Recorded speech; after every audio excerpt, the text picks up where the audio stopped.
একটা ফ্র্যাঞ্চাইজকে যেখানে আমার নিয়ম আছে 10 কোটি টাকা ব্যাংক গ্যারান্টি দিতে হবে, আমি ওই জিনিসটা না মেনে তাকে 2 কোটি টাকা ব্যাংক গ্যারান্টির নিয়ে পুরো টিমটা ওকে দিয়ে দেওয়ার পর সে এন্ড অফ দ্য ডে প্লেয়ারদের পেমেন্ট করছে না, আমি যদি এই লিবার্টিটা পাই, আমি তো জানি যে এটা আমি করবো আর বিসিবি পে করবে, আমি লাভবান হতে পারি ব্যক্তিগতভাবে। এই সিস্টেমটা বন্ধ হইতে হবে। এই সিস্টেমটা খুব স্ট্রিক্টলি বন্ধ করব। আমাকে ধরতে হবে আপনার, যদি এরকম কোনো কিছু হয়, আমি যদি নিয়ম ভেঙে কোনো কিছু জায়গা করি আর ওটার জন্য যদি প্লেয়ার্স আর বিসিবি সাফার করে, then I need to be accountable.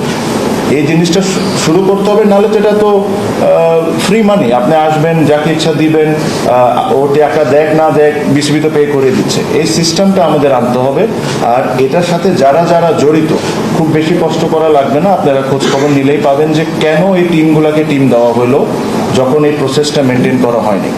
আর আমি এক্স্যাক্ট আমার নাম্বারে হয়তো একটু ভুল হতে পারে, বাট আমি যতটুকু জানি এই লাস্ট বিপিএলে বা বিসিবির মনে হয় 14 থেকে 16 কোটি টাকার মধ্যে লস হয়েছে, এরকমই কিছু, রাইট?